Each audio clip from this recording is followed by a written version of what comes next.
Hello. അപ്പൊ എല്ലാവർക്കും Riyas civil studies സർക്കിളിലേക്ക് സ്വാഗതം. എന്റെ പേര് സച്ചിൻ. അപ്പൊ നമ്മൾ കഴിഞ്ഞ ക്ലാസ്സിൽ പൊളിറ്റിയിലെ UPSC previous year questions discuss ചെയ്തിട്ടുണ്ടായിരുന്നു. ഞാൻ പറഞ്ഞു നമ്മൾ എന്താണ് ഇപ്പൊ ചെയ്യുന്നത്, UPSCയുടെ കഴിഞ്ഞ 10 വർഷത്തെ പ്രീവിയസ് ഇയർ ക്വസ്റ്റ്യൻസ് ഡിസ്കസ് ചെയ്യാണ്. അതായത് ഓരോ സബ്ജക്റ്റിന്റെയും പൊളിറ്റി, ജോഗ്രഫി, എക്കണോമിക്സ്, ഹിസ്റ്ററി, അങ്ങനെ എല്ലാ സബ്ജക്റ്റിന്റെയും കഴിഞ്ഞ 10 വർഷത്തെ പ്രീവിയസ് ഇയർ ക്വസ്റ്റ്യൻസ് നമ്മൾ നോക്കുന്നുണ്ട്. അപ്പൊ കഴിഞ്ഞ ക്ലാസ്സിൽ നമ്മൾ തിങ്കളാഴ്ച എന്തെടുത്തു? തിങ്കളാഴ്ച ജോഗ്രഫി എടുത്തു, ബുധനാഴ്ച പൊളിറ്റി സ്റ്റാർട്ട് ചെയ്തു നമ്മൾ. അപ്പം ഇന്ന് നമ്മൾ പൊളിറ്റിയാണ് കണ്ടിന്യൂ ചെയ്യുന്നത്. അപ്പം എല്ലാവരും സബ്സ്ക്രൈബ് ചെയ്യുക, സപ്പോർട്ട് ചെയ്യുക, ലൈക്ക് ചെയ്യുക, ഷെയർ ചെയ്യുക, ബെൽ ബട്ടൺ ഞെക്കുക. അപ്പം മാക്സിമം സപ്പോർട്ട് ചെയ്യുക. ഓക്കെ, നമ്മളുടെ ഈ ക്ലാസ്സുകൾ സ്ഥിരമായിട്ട് അപ്ലോഡ് ചെയ്യുന്നതായിരിക്കും. തിങ്കളാഴ്ചയും ബുധനാഴ്ചയും വെള്ളിയാഴ്ചയും വേണം നമ്മുടെ ക്ലാസ്സുകൾ വരിക. അപ്പൊ എല്ലാവരും ക്ലാസ്സുകൾ വിട്ടുപോകാതെ കാണുക, ഷെയർ ചെയ്യുക, സപ്പോർട്ട് ചെയ്യുക. ഓക്കെ, അപ്പൊ നമുക്ക് പൊളിറ്റി കണ്ടിന്യൂ ചെയ്യാം. UPSC previous questions. ഓക്കെ, നമ്മൾ ഇന്നലെ എന്താ നോക്കിയത്? 2014 നോക്കിയത്. കഴിഞ്ഞ 10 വർഷം എന്ന് പറയുമ്പോൾ 2014 മുതൽ 24 വരെയാണ്. 2014 നമ്മൾ നോക്കിയത്. അപ്പൊ ഇന്ന് നമുക്ക് 2015 നോക്കാം അല്ലെ. 2014 നോക്കിയൊക്കെ നിങ്ങൾക്ക് ഓർമ്മ ഉണ്ടാവുന്നതാണ് എന്റെ വിശ്വാസം. നമ്മൾ 2014 ഉണ്ടായിരുന്ന 12 ക്വസ്റ്റ്യൻസ് നമ്മൾ നോക്കിയിട്ടുണ്ട്. 2015 12 ക്വസ്റ്റ്യൻ ആണ് പൊളിറ്റി ഉണ്ടായിരുന്നത്. ഓക്കെ, നമുക്ക് ആ 12 ക്വസ്റ്റ്യൻ നോക്കാം. ഓക്കെ, നോക്കിയേ.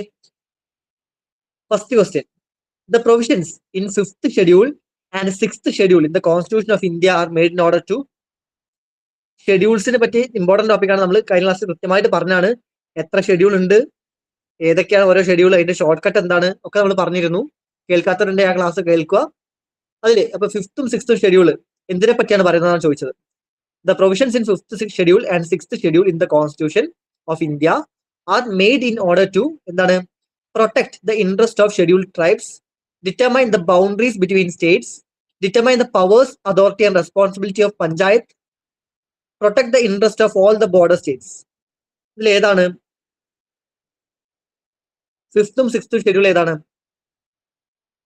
നമ്മൾ ഷോർട്ട് കട്ട് പറഞ്ഞത് എന്താ? ഷോർട്ട് കട്ട് പറഞ്ഞത് ഇയേഴ്സ് ഓഫ് ഓൾഡ് PM. നമ്മൾ ഈ ഒരു ഷോർട്ട് കട്ട് പറഞ്ഞിട്ടുണ്ടായിരുന്നു, നിങ്ങൾക്ക് ഓർമ്മ ഉണ്ടാവും കഴിഞ്ഞ ക്ലാസ്സിൽ. ഷെഡ്യൂൾസ് ഓർത്ത് വെക്കാൻ. എത്ര ഷെഡ്യൂൾ ആണുള്ളത്? 12 ഷെഡ്യൂൾ ആണുള്ളത് നമ്മുടെ കോൺസ്റ്റിറ്റ്യൂഷനിൽ. ഓക്കെ, ഇവിടെ ചോദിച്ചിരിക്കുന്ന 5ാമത്തെയും 6ാമത്തെയും ഏതാണ്? വളരെ ഇമ്പോർട്ടന്റ് ആണ്. 5ഉം 6ഉം. 5 എന്തിനെ പറ്റിയുള്ളതാണ്? ഷെഡ്യൂൾഡ് ട്രൈബ്സിനെ പറ്റിയുള്ളതാണ്. ഷെഡ്യൂൾഡ് ട്രൈബൽ ഏരിയകളെ പറ്റിയുള്ളതാണ് എന്ത്? 5ാമത്തെയും 6ാമത്തെയും ഷെഡ്യൂൾ. അപ്പൊ ആൻസർ A ആണ്. Protect the interest of scheduled tribes. 5th ഷെഡ്യൂളും 6th schedule രണ്ടും ഷെഡ്യൂൾഡ് ട്രൈബ്സിനെ പറ്റിയുള്ളതാണ്. അപ്പൊ വ്യത്യാസം എന്താണ്? ഞാൻ പറഞ്ഞിട്ടുണ്ടായിരുന്നു കഴിഞ്ഞ ക്ലാസ്സിൽ. ഈ 6th ഷെഡ്യൂൾ എന്ന് പറയുമ്പം അത് 4 സ്റ്റേറ്റിനെ പറ്റി മാത്രമുള്ളതാണ്. അതൊക്കെയാണ് ആസാം, ഇവിടെ പറഞ്ഞിട്ടുണ്ടല്ലോ, ആസാം, മേഘാലയ, ത്രിപുര, മിസോറാം. State of Assam, Meghalaya, Tripura, Mizoram. ഈ 4 സ്റ്റേറ്റുമായിട്ട് ബന്ധപ്പെട്ട് ഈ 4 സ്റ്റേറ്റിലുള്ള ട്രൈബൽസിനെ ബന്ധപ്പെട്ട് മാത്രമുള്ളതാണ് എന്ത്? ഷെഡ്യൂൾ 6. എന്നാൽ ഈ 4 സ്റ്റേറ്റുകൾ അല്ലാതെ ബാക്കിയുള്ള എല്ലാ സ്റ്റേറ്റുകളിലെയും ട്രൈബൽസിന്റെ കാര്യം നോക്കുന്ന ഏത് ഷെഡ്യൂളാണ്? ഷെഡ്യൂൾ 5 ആണ്. അപ്പൊ അത്ര ഓർത്ത് വെക്കാം. ആസാം, മേഘാലയ, ത്രിപുര, മിസോറാം. അതായത് നോർത്ത് ഈസ്റ്റിലുള്ള നമ്മുടെ 4 സ്റ്റേറ്റ് ആണിത്. ആസാം, മേഘാലയ, ത്രിപുര, മിസോറാം. ആ 4 സ്റ്റേറ്റിലെ ട്രൈബൽ ഏരിയാസിന്റെ അഡ്മിനിസ്ട്രേഷൻ എന്താണ്? അത് ഷെഡ്യൂൾ 6ലും. അത് ഒഴിച്ചുള്ള ബാക്കി എല്ലാ ട്രൈബൽ ഏരിയാസിന്റെ കാര്യങ്ങൾ എന്താണ്? ഷെഡ്യൂൾ 5ലും ആണുള്ളത്. അപ്പൊ ഷെഡ്യൂൾ 5ൽ പറഞ്ഞുള്ള ഏരിയ ഒക്കെ നോക്കുന്ന ആരാണ്? ഗവർണറാണ് നോക്കുന്നത്. ഷെഡ്യൂൾ 6ലോ അവിടെ ഗവർണറിന് അത്ര പവർ ഇല്ല. പവർ ആർക്കാണ്? ഈ ട്രൈബൽ ഓട്ടോണമസ് ഡിസ്ട്രിക്റ്റ് ഒക്കെ ഉണ്ട്, അവർക്കാണ് കൂടുതൽ പവർ. ഓക്കെ, അത് ഓർത്ത് വെക്കുക.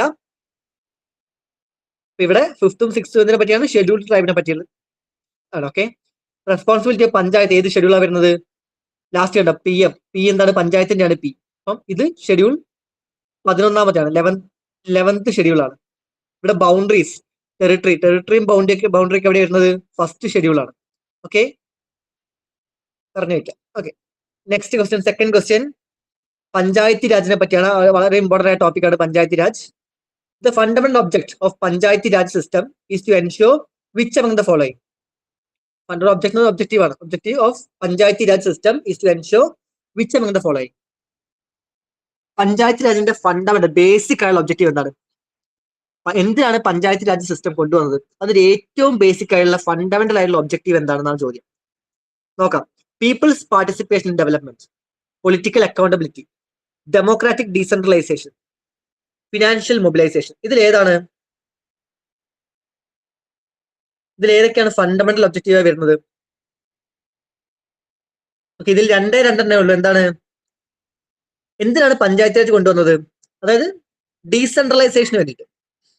എന്താണ് ഡീസെൻട്രലൈസേഷൻ? അതായത് എല്ലാ പവറും എല്ലാ അധികാരങ്ങളൊക്കെ എന്താ സെൻട്രൽ ഗവൺമെന്റ് കയ്യിൽ മാത്രം വെക്കാതെ ഈ അധികാരങ്ങൾ ഡിവൈഡ് ചെയ്ത് വിഭജിച്ച് കൊടുക്കുക. ആർക്കൊക്കെ? സ്റ്റേറ്റ് ഗവൺമെന്റിനും അതേപോലെ ലോക്കൽ ഗവൺമെന്റിനും അങ്ങനെ ഗ്രാമസഭകൾക്കും ഇവർക്കൊക്കെ എന്താണ് അധികാരം ഡിവൈഡ് ചെയ്ത് കൊടുക്കുക. അല്ല എല്ലാ പവറും സെൻട്രൽ ഗവൺമെന്റ് വെക്കുന്ന എന്താ അത് ശരിയല്ല. അത് സെൻട്രലൈസേഷൻ ആണ്. ഡീസെൻട്രലൈസേഷൻ എന്ന് പറയുമ്പം ഈ പവറൊക്കെ എന്താണ് താഴെ തട്ടിലുള്ള ഗവൺമെന്റുകൾക്ക് വീതിച്ചു കൊടുക്കുക. അതിപ്പം സ്റ്റേറ്റ് ഗവൺമെന്റ് ആവാം, ഡിസ്ട്രിക്ട് ഗവൺമെന്റ് ആവാം, ലോക്കൽ സെൽഫ് ഗവൺമെന്റ് ആവാം, ഇവർക്കൊക്കെ വീതിച്ചു കൊടുക്കുക അവരിലേക്ക്. അങ്ങനെ ചെയ്യുമ്പോൾ എന്താണ് കൂടുതൽ ജനങ്ങളിലേക്ക് എത്തും അല്ലേ? സെൻട്രൽ ഗവൺമെന്റ് മോഡൽ മാത്രം കയ്യിൽ മാത്രം ഫുൾ പവർ ആയിട്ട് കാര്യമില്ല. ഓക്കെ, അപ്പൊ അടുത്തേതാണ് ഡെമോക്രാറ്റിക് ഡീസെൻട്രലൈസേഷൻ ഉറപ്പായി. എന്തിനാണ് ഡീസെൻട്രലൈസേഷൻ ചെയ്യുന്നത്? എന്തിനാണ്? പീപ്പിൾസ് പാർട്ടിസിപ്പേഷൻ കൊണ്ടുവരാൻ. Okay, option 1 people's party. Development ഏതെങ്കിലും റൂമിൽ ഇരുന്ന് കുറച്ച് സെൻട്രൽ ഗവൺമെന്റോ സ്റ്റേറ്റ് ഗവൺമെന്റോ മാത്രം തീരുമാനിക്കേണ്ട കാര്യമല്ലല്ലോ. നമ്മുടെ ഡെമോക്രസിയാണ്. അപ്പൊ ജനങ്ങളുടെ പാർട്ടിസിപ്പേഷനും വേണം. അപ്പൊ ജനങ്ങൾക്ക് നേരിട്ട് സെൻട്രൽ ഗവൺമെന്റിലേക്കൊന്നും കാര്യങ്ങൾ എത്തിക്കാനൊന്നും പറ്റില്ല. അപ്പൊ ജനങ്ങളുടെ അഭിപ്രായങ്ങളും അവരുടെ ആവശ്യങ്ങളൊക്കെ അറിഞ്ഞ് ചെയ്യാൻ വേണ്ടിയിട്ടാണ് താഴെ തട്ടിൽ ലോക്കൽ സെൽഫ് ഗവൺമെന്റ് ഒക്കെ അങ്ങനെ കൊണ്ടുവരുന്നത്. അപ്പൊ എന്തിനാണത്? പീപ്പിൾസിന്റെ പാർട്ടിസിപ്പേഷൻ, ജനങ്ങളുടെ പാർട്ടിസിപ്പേഷനും കൂടി ഡെവലപ്മെന്റിൽ കൊണ്ടുവരാനാണ് പഞ്ചായത്ത് രാജ് സിസ്റ്റം ഉള്ളത്. ഓക്കെ, അപ്പൊ ഏതൊക്കെ എന്തൊക്കെയാണ്? പീപ്പിൾസ് പാർട്ടിസിപ്പേഷനും ഡെമോക്രാറ്റിക് ഡീസെൻട്രലൈസേഷനും. മറ്റു രണ്ടെന്താ? പൊളിറ്റിക്കൽ ഫിനാൻഷ്യൽ മൊബിലൈസേഷനും പൊളിറ്റിക്കൽ അക്കൗണ്ടബിലിറ്റി ഉണ്ട്. പക്ഷെ അതൊരിക്കലും ഫണ്ടമെന്റൽ ഒബ്ജക്റ്റീവ് അല്ല, ബേസിക് ഒബ്ജക്റ്റീവ് അല്ല. പഞ്ചായത്ത് രാജ് സിസ്റ്റത്തിന്റെ ബേസിക് ഒബ്ജക്റ്റീവ് എന്ന് പറയുന്നത് എന്താണ്? പീപ്പിൾസ് പാർട്ടിസിപ്പേഷനും ഡീസെൻട്രലൈസേഷനും ആണ്. അപ്പൊ അത് മറക്കരുത്. ഇപ്പൊ 1 and 3 ആണ്. 1 and 3 എന്ന് പറയുമ്പോൾ ഓപ്ഷൻ സി ആണ് ആൻസർ. Option C. ഓക്കെ, ഓർത്ത് വെക്കുക. പഞ്ചായത്ത് രാജ് സിസ്റ്റത്തിന്റെ ബേസിക് എന്താണ്? ഒബ്ജക്റ്റീവ് പീപ്പിളിന്റെ പാർട്ടിസിപ്പേഷനും ഡീസെൻട്രലൈസേഷനും. അതെന്താണെന്നുള്ള കൃത്യമായിട്ട് ഓർത്ത് വെക്കുക. ഡീസെൻട്രലൈസേഷൻ എന്ന് പറയുമ്പോൾ ട്രാൻസ്ഫറിംഗ് അതോറിറ്റി അല്ലെങ്കിൽ റെസ്പോൺസിബിലിറ്റി എവിടെ നിന്ന്? സെൻട്രൽ ഗവൺമെന്റ് അല്ലെങ്കിൽ സെൻട്രൽ അതോറിറ്റിയിൽ നിന്ന് സ്മോളർ അതോറിറ്റി, അതായത് സ്മോളർ ഗ്രൂപ്പിലേക്ക് ലൊക്കേഷൻസിലേക്ക് പവറും അല്ലെങ്കിൽ അതോറിറ്റിയും റെസ്പോൺസിബിലിറ്റി ഒക്കെ ട്രാൻസ്ഫർ ചെയ്യുന്നതാണ് ഡീസെൻട്രലൈസേഷൻ എന്ന് പറയാം. ഓക്കെ, ക്ലിയർ അല്ലേ? നമ്മൾ അടുത്ത ക്വസ്റ്റ്യനിലേക്ക് പോവുകയാണ്. The ideal of welfare state in the Indian constitution is enshrined in its. ഈ വെൽഫെയർ സ്റ്റേറ്റിന്റെ ഐഡിയൽ നമ്മുടെ ഇന്ത്യൻ ഭരണഘടനയിൽ എവിടെയാണ് പറഞ്ഞിട്ടുള്ളതാണ് ചോദ്യം. The ideal of welfare state in Indian constitution is enshrined in its. എവിടെയാണ്? പ്രിയാമ്പിളിലാണോ പറഞ്ഞിരിക്കുന്നത്? DPSP directive principles of state പോളിസിയിലാണോ? അതോ ഫണ്ടമെന്റൽ റൈറ്റ് 7th ഷെഡ്യൂൾ, ഇത് ഏതിലാണ് പറഞ്ഞിരിക്കുന്നത്? ആദ്യം എന്താണ് വെൽഫെയർ സ്റ്റേറ്റ്? വെൽഫെയർ സ്റ്റേറ്റ് എന്ന് പറയുമ്പം A government that protects and promotes. എന്താ പ്രൊട്ടക്ട് ചെയ്യുക, പ്രൊമോട്ട് ചെയ്യാം? The economic and social wellbeing. Social wellbeing of people, wellbeing of its citizens. Okay, അതാണ് വെൽഫെയർ സ്റ്റേറ്റ് എന്ന് പറയുന്നത്. അതായത് എന്താ? A government that protects and promotes the economic and social wellbeing of its citizen. അപ്പൊ ഈ economic and social വെൽബീയിങ്ങിനെ പറ്റി പറയുന്നത് എന്തിലാണുള്ളത്? ഏതിലാണ് പറഞ്ഞിരിക്കുന്നത്? ആലോചിച്ചാൽ നമുക്ക് കിട്ടും. എന്താണ് നമ്മൾ എക്കണോമിക് ആൻഡ് സോഷ്യൽ റൈറ്റിനെ പറ്റിയൊക്കെ എവിടെയാണ് പറഞ്ഞിട്ടുള്ളത്? A government that protects and promote economic and social wellbeing of its citizen ആണ് ഈ വെൽഫെയർ സ്റ്റേറ്റ് എന്ന് പറയുന്നത്. അവിടെ എന്തായിരിക്കും? അവിടെ ഈ വെൽഫെയർ സ്റ്റേറ്റിൽ എന്തായിരിക്കും? അവിടെ ഇക്വാലിറ്റി ഓഫ് ഓപ്പർച്യൂണിറ്റി ഉണ്ടാവും. അതുപോലെ തന്നെ public responsibility, equitable distribution of wealth ഉണ്ടാവും.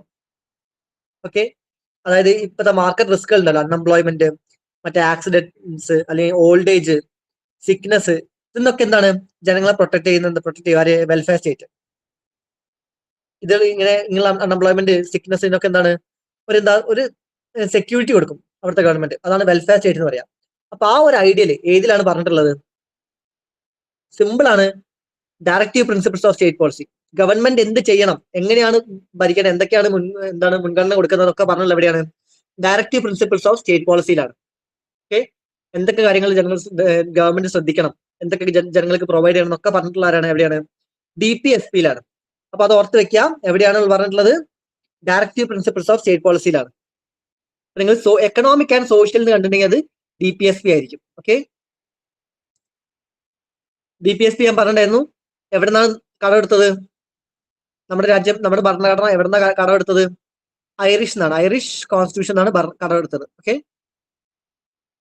ആർട്ടിക്കിൾ എവിടെ മുതൽ എവിടെയാണ്? 36 മുതൽ 51 വരെയാണ്. ഏത് പാർട്ടിലാണ്? പാർട്ട് 4 കോൺസ്റ്റിറ്റ്യൂഷന്റെ പാർട്ട് 4 പറഞ്ഞിരിക്കുന്നത്. ഓക്കെ, ഇനി directive principles of state policy എന്താണ്? ജസ്റ്റീഷ്യബിൾ ആണ്, അതായത് കോടതിയിൽ പോകാൻ പറ്റും നമുക്ക്. അതായത് ഡയറക്റ്റീവ് പ്രിൻസിപ്പിൾ സ്റ്റേറ്റ് പോളിസിയിൽ പറഞ്ഞ കാര്യം ഗവൺമെന്റ് നടപ്പിലാക്കിയില്ല എന്ന് പറഞ്ഞാൽ കോടതിയിൽ പോകാൻ പറ്റുമോ? ഒരിക്കലും പോകാൻ പറ്റില്ല. കാരണം എന്താ? അതൊരു എന്താ പറയാ, ചെയ്യണമെന്ന് നിർബന്ധമുള്ള കാര്യമല്ല. അത് ഗവൺമെന്റ് ഒരു എന്താ പറയാ, ഒരു അഡ്വൈസ് പോലെ കൊടുത്തതാണ്. ഗവൺമെന്റ് ചെയ്യണം എന്ന് പറഞ്ഞിട്ടുള്ള ചെയ്യണമെന്ന് ഒരു നിർബന്ധമില്ല. അപ്പൊ അതുകൊണ്ട് ഇപ്പൊ ഗവൺമെന്റ് അതിൽ പറഞ്ഞ കാര്യങ്ങളൊന്നും ചെയ്തിട്ടില്ലെങ്കിൽ പോലും എന്താ, നമുക്ക് കോടതിയിൽ പോകാനൊന്നും പറ്റില്ല. ഓക്കെ, പക്ഷെ ഫണ്ടമെന്റൽ റൈറ്റ് അങ്ങനെയല്ല. ഫണ്ടമെന്റൽ റൈറ്റ് നമുക്ക് കിട്ടിയിട്ടില്ലെങ്കിൽ നമുക്ക് എന്ത് ചെയ്യാം? നമുക്ക് നേരെ കോടതിയിൽ പോവാം. എനിക്ക് ഫണ്ടമെന്റൽ റൈറ്റ് കിട്ടിയില്ല, അല്ലെങ്കിൽ എനിക്ക് ഇത് വേണമെന്ന് പറഞ്ഞാൽ നമുക്ക് എന്താ, ഫണ്ടമെന്റൽ റൈറ്റ് എൻഫോഴ്സ് ചെയ്യാൻ വേണ്ടി നമുക്ക് കോടതിയിൽ പോവാം, അല്ലെങ്കിൽ സുപ്രീം കോടതിയിൽ വരെ പോവാം, അല്ലെ? പക്ഷെ DPSP അങ്ങനെ പറ്റില്ല. കാരണം എന്താ, DPSP എൻഫോഴ്സ് ചെയ്യണമെന്ന് ഒരു നിർബന്ധമില്ല. അതൊരു മോറൽ ഇഷ്യൂ കാര്യമാണ്. ഓക്കെ, അപ്പൊ അത് വേണമെങ്കിൽ ഇംപ്ലിമെന്റ് ചെയ്താൽ മതി, അതിൽ പറഞ്ഞ കാര്യങ്ങളൊക്കെ. ചെയ്തില്ലെങ്കിൽ നമുക്ക് കോടതിയിൽ പോകാനോ നടത്തിയില്ലാന്ന് ഒന്നും ചെയ്യാൻ പറ്റില്ല. ഓക്കെ, അത് ഓർത്ത് വെക്കാം.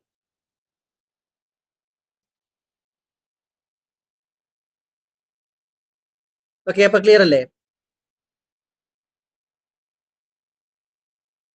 ഓർത്ത് വെക്കേണ്ട ഒരു പോയിന്റ് ആണ് എന്ത്? DPSP, directive principles of state policy, is not enforceable by law. ഇപ്പം ഞാൻ ഇപ്പൊ പറഞ്ഞ കാര്യം തന്നെ, അതിൽ പറഞ്ഞ കാര്യങ്ങളൊക്കെ നടപ്പിലാക്കണം എന്ന് ഒരു നിർബന്ധമില്ല, ഒരു ലോയിലും അങ്ങനെ പറഞ്ഞിട്ടില്ല. അതുകൊണ്ട് തന്നെ എന്താ, നോൺ ജസ്റ്റീഷ്യബിൾ ആണ്. കോടതി പോകാനൊന്നും പറ്റില്ല. ഇത് നടപ്പിലാക്കിയില്ലെന്ന് പറഞ്ഞിട്ട് കോടതി പോകാനൊന്നും പറ്റില്ല. ഓക്കെ, അത്ര ഓർത്ത് വെക്കാം. ഇനി ഇത് വീണ്ടും DPSP പറ്റിയാണ് ചോദ്യം വന്നിരിക്കുന്നത്. ഇമ്പോർട്ടന്റ് ടോപ്പിക് ആണ്, പഠിച്ചു വെക്കാം. Consider the following statements regarding the directive principles of state policy, DPSP. Okay, നോക്കിയേ. The principles spell out the socio-economic democracy in the country. Principles spell out the socio-economic democracy in the country. The provisions contained in these principles are not enforceable by any court. ഏതാണ് നമ്മൾ ഇപ്പം പറഞ്ഞിട്ടുള്ള details? നിങ്ങൾക്ക് simple ആയിട്ട് പറയാൻ പറ്റും. Sorry,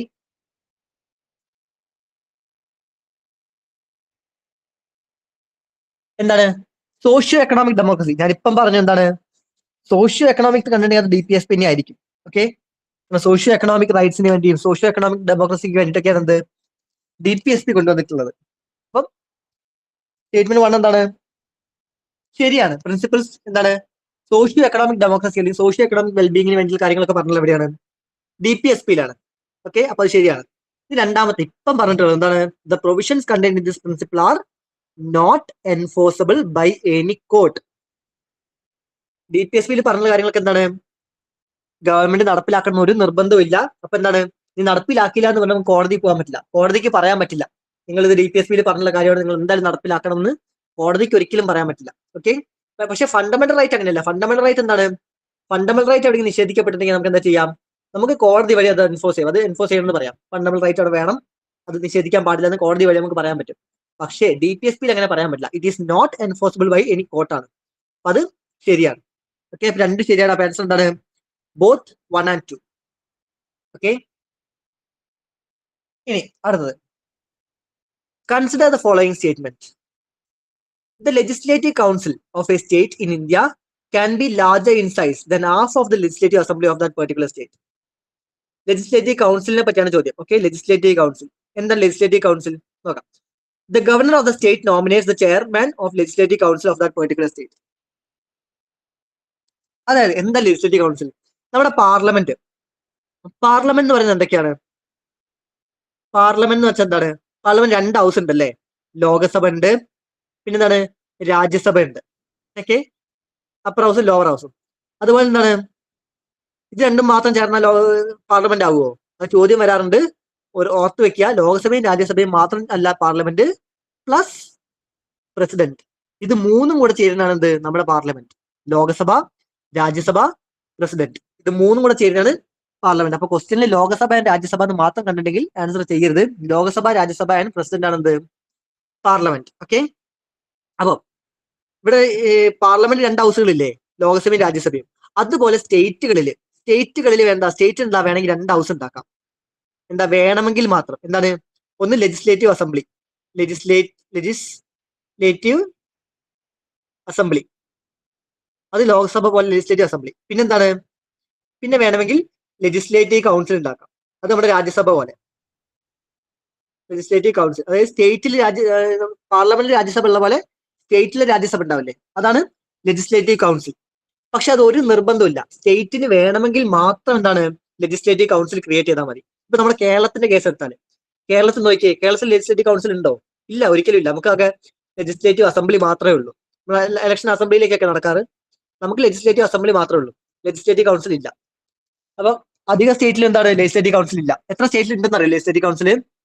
വെറും 6 സ്റ്റേറ്റിൽ മാത്രമാണ്. ഇന്ത്യയിൽ ഇപ്പം വെറും നിലവിൽ 6 സ്റ്റേറ്റിൽ മാത്രമേ ഉള്ളൂ എന്ത് ലെജിസ്ലേറ്റീവ് കൗൺസിൽ. എവിടേക്കാണെന്നറിയോ 6 സ്റ്റേറ്റ്? ഒന്ന് ആന്ധ്രാപ്രദേശ്, തെലങ്കാന, തെലങ്കാന, പിന്നെന്താണ് യു പിയിലുണ്ട്. ഇത് ആന്ധ്രാപ്രദേശ് ആണ്, അരുണാചൽ പ്രദേശ് അല്ല. Okay, Andhra Pradesh, Telangana, U P, പിന്നെന്താണ് ബീഹാർ, മഹാരാഷ്ട്ര, ഒന്നുകൂടെ എന്താ കർണാടക. കാണണ്ടല്ലോ അല്ലെ, കർണാടക. ഈ 6 സ്റ്റേറ്റ് ആണ്, ആന്ധ്രാപ്രദേശ്, തെലങ്കാന, യു പി, ബീഹാർ, മഹാരാഷ്ട്ര, കർണാടക. ഈ 6 സ്റ്റേറ്റിൽ മാത്രമേ എന്താണ് നിലവിൽ ലെജിസ്ലേറ്റീവ് കൗൺസിൽ ഉള്ളൂ. ബാക്കി എല്ലാ സ്റ്റേറ്റിലും എന്താണ് ലെജിസ്ലേറ്റീവ് അസംബ്ലി മാത്രമേ ഉള്ളൂ. ഓക്കെ, അതിലിപ്പോ തന്നെ ആന്ധ്രാപ്രദേശ് തന്നെ ഇത് ലെജിസ്ലേറ്റീവ് കൗൺസിൽ അബോളിഷ് ചെയ്യണം എന്നൊക്കെ പറയുന്നുണ്ട്. ഓക്കെ, അപ്പൊ എന്താ ലെജിസ്ലേറ്റീവ് കൗൺസിൽ എന്നത് മനസ്സിലായല്ലോ. പാർലമെന്റിൽ രാജ്യസഭ, ലോക്സഭ 2 ഹൗസ് ഉള്ള പോലെ സ്റ്റേറ്റിലുള്ള 2 ഹൗസ് ആണ് ലെജിസ്ലേറ്റീവ് അസംബ്ലിയും ലെജിസ്ലേറ്റീവ് കൗൺസിലും. ഓക്കെ, അപ്പൊ ആർട്ടിക്കിൾ 169 ആണ് അതിനെ പറ്റി പറയുന്നത് കേട്ടോ, ഓർത്ത് വെക്കാം. എന്താണ് ലെജിസ്ലേറ്റീവ് കൗൺസിലിനെ പറ്റി പറയുന്ന ആർട്ടിക്കിൾ 169. ഓക്കെ, പിന്നെ നമുക്ക് പോയിന്റിലേക്ക് കിടക്കാം. എന്താണ് ശരിയാണോ തെറ്റാണെന്ന് പറഞ്ഞേ? 5th question, legislative council of a state in India can be larger in size than half of the legislative assembly of the particular state. അതായത് എന്താ പറഞ്ഞിരിക്കുന്നത്, ലെജിസ്ലേറ്റീവ് അസംബ്ലിയിൽ ഇത്ര മെമ്പേഴ്സ് ഉണ്ടാവല്ലോ, അതിന്റെ പകുതിയിൽ എന്താണ് പകുതിയിൽ കൂടുതൽ ആൾക്കാർ ലെജിസ്ലേറ്റീവ് അസംബ്ലിയിൽ ഉണ്ടാവുന്നതാണ്. അതായത് ഇപ്പം കേരളത്തിലെ ലെജിസ്ലേറ്റീവ് അസംബ്ലിയിൽ 140 മെമ്പേഴ്സ് ഉണ്ട്. ഈ പറഞ്ഞ പോയിന്റ് അനുസരിച്ചാണെങ്കിൽ ലെജിസ്ലേറ്റീവ് കൗൺസിൽ ഉണ്ടാക്കുകയാണെങ്കിൽ അത് 140നേക്കാൾ പകുതി എത്രയാ, 140ന്റെ പകുതി എത്ര, 70 മുകളിൽ മെമ്പേഴ്സ് ലെജിസ്ലേറ്റീവ് കൗൺസിൽ ഉണ്ടാവണം എന്നാണ് പറഞ്ഞിരിക്കുന്നത്, ഉണ്ടാവാമെന്നാണ് പറഞ്ഞിരിക്കുന്നത്. ഓക്കെ, അതായത് ലെജിസ്ലേറ്റീവ് അസംബ്ലിയിലുള്ള മെമ്പേഴ്സിന്റെ പകുതിയിൽ കൂടുതൽ മെമ്പേഴ്സ് ലെജിസ്ലേറ്റീവ് കൗൺസിൽ ഉണ്ടാവണം എന്നാണ് പറഞ്ഞത്. ശരിയാണോ? ശരിയല്ല, എന്താണ് തെറ്റാണത്. പിന്നെ എത്ര ആൾക്കാർ ഉണ്ടാവുക? മോർ ദാൻ 1/3 ആണ്. ഇത് സ്റ്റേറ്റ്മെന്റ് തെറ്റാണ്. കാരണം ഹാഫ് അല്ല, എത്രയാണ്? More than 1/3. അതായത് ലെജിസ്ലേറ്റീവ് അസംബ്ലിയിൽ ഉള്ളതിനേക്കാൾ, ലെജിസ്ലേറ്റീവ് അസംബ്ലിയിലുള്ള അംഗങ്ങളുടെ നമ്പേഴ്സ് ഉണ്ടല്ലോ, അതിന്റെ ഒരു 1/3 മുകളിൽ വേണം എന്നാണുള്ളത്, അല്ലാതെ ഹാഫിന്റെ മുകളിലല്ല. ഓക്കെ, മിനിമം എത്ര ആൾക്കാർ വേണം? മിനിമം 40 മെമ്പർ ആൾക്കാർ വേണം, മിനിമം 40 മെമ്പേഴ്സ്. ഓക്കെ, മിനിമം 40 ആൾക്കാർ വേണം താനും. എന്താണ് 1/3 കൂടുതലാണ് വേണ്ടത്. സോറി, 1/3 കൂടുതലാവാൻ പാടില്ല, നോട്ട് മോർ ദാൻ. സോറി, അവിടെ എഴുതി പറ്റിപ്പോയതാ, നോട്ട് മോർ ദാൻ 1/3 കേട്ടോ. അതായത് എന്താണ് ലെജിസ്ലേറ്റീവ് അസംബ്ലിയിലുള്ള മെമ്പേഴ്സിന്റെ 1/3 കൂടാൻ പാടില്ല എന്നാണ് പറയുന്നത്. ഇപ്പൊ 150 മെമ്പറാണ് ഉള്ളതെങ്കിൽ അതിന്റെ 1/3 എത്രയാണ്? 50. ലെജിസ്ലേറ്റീവ് അസംബ്ലി 150 മെമ്പറാണ് ഉള്ളെങ്കിൽ അതിന്റെ 1/3 50 ആണല്ലേ. ആ 50-ൽ കൂടാൻ പാടില്ല എന്നാണ് പറയുന്നത്. എന്നാൽ എന്താ 40-ൽ താഴോട്ടും പോകാൻ പാടില്ല. അപ്പൊ 40-നും 50-നും ഇടയിൽ ഞാൻ എക്സാമ്പിൾ പറഞ്ഞാണ്.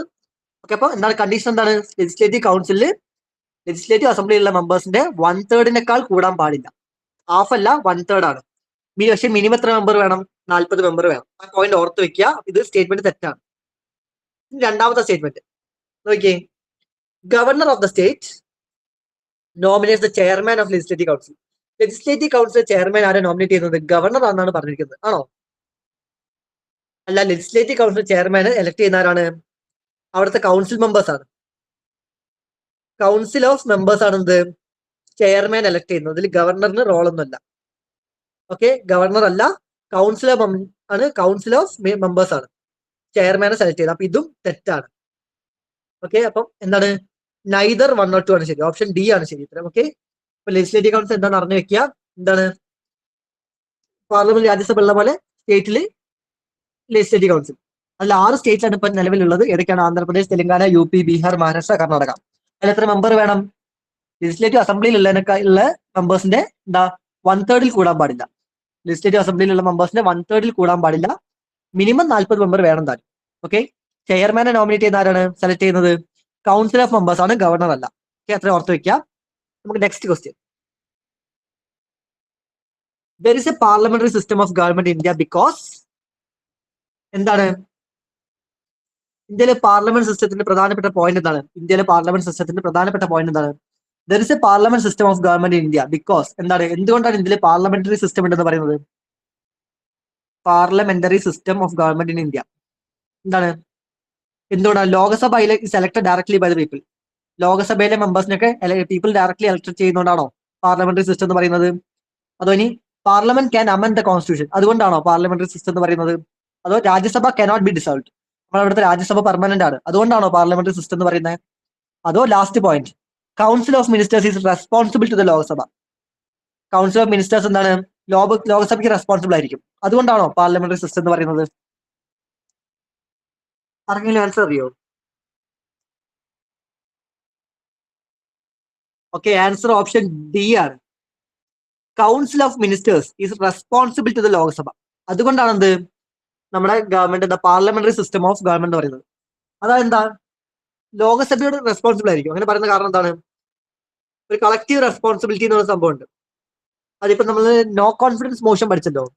ആ നോ കോൺഫിഡൻസ് മോഷൻ പ്രകാരം ഒന്ന് ആലോചിച്ച് നോക്കിയേ, അതിലിപ്പോ ഒരു മിനിസ്റ്ററിനെതിരെ opposition members no confidence motion കൊണ്ടുവന്ന് വെച്ചോ, മിനിസ്റ്ററിനെതിരെയാണ് കൊണ്ടുവരുന്നത്, മൊത്തം മന്ത്രിസഭയ്ക്ക് എതിരെയല്ല കൊണ്ടുവരുന്നത്, മിനിസ്റ്ററിനെതിരെയാണ് കൊണ്ടുവരുന്നത്.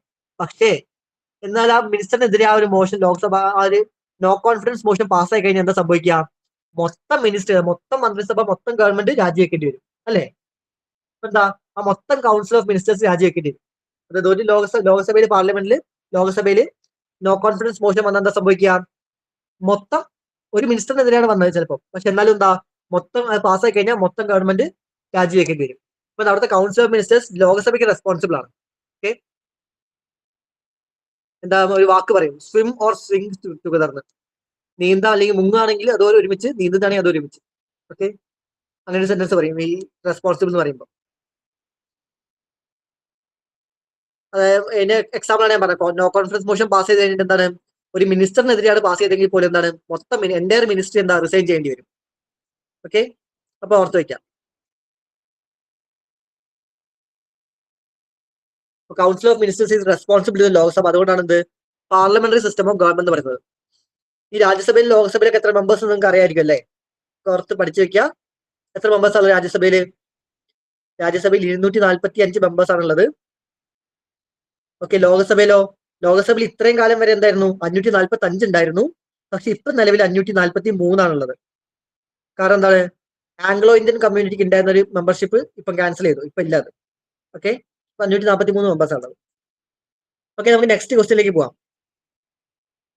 രാജ്യസഭയെ പറ്റിയുള്ള ചോദ്യമാണ്. നോക്കിയേ,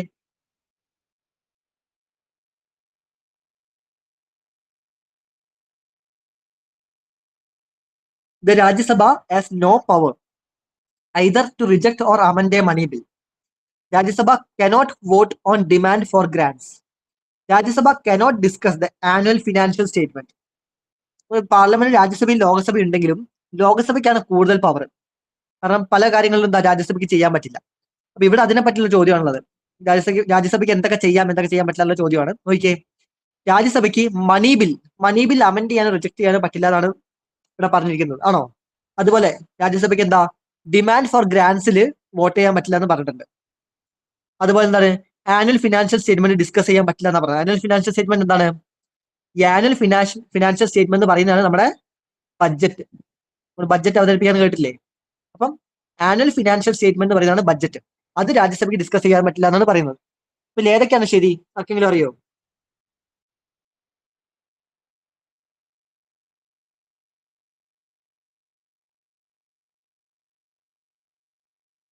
ഓക്കെ, എന്നാൽ ഓപ്ഷൻ 3 തെറ്റാണ്. രാജ്യസഭയ്ക്ക് എന്താണ് ഡിസ്കസ് ചെയ്യാം.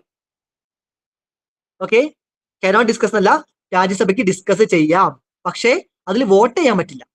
ഓക്കെ, ഇപ്പൊ എന്തെങ്കിലും ബഡ്ജറ്റുമായിട്ട് ബന്ധപ്പെട്ട് വോട്ടിംഗ് ഉണ്ടെങ്കിൽ അത് രാജ്യസഭയ്ക്ക് പറ്റില്ല, പക്ഷെ ഡിസ്കസ് ചെയ്യാം. ആനുവൽ ഫിനാൻഷ്യൽ സ്റ്റേറ്റ്മെന്റുമായിട്ട് കാര്യങ്ങളൊക്കെ എന്താ രാജ്യസഭയ്ക്ക് ഡിസ്കസ് ചെയ്യാം, അതിൽ എന്തെങ്കിലും കാര്യങ്ങളൊക്കെ ഉണ്ടെങ്കിൽ.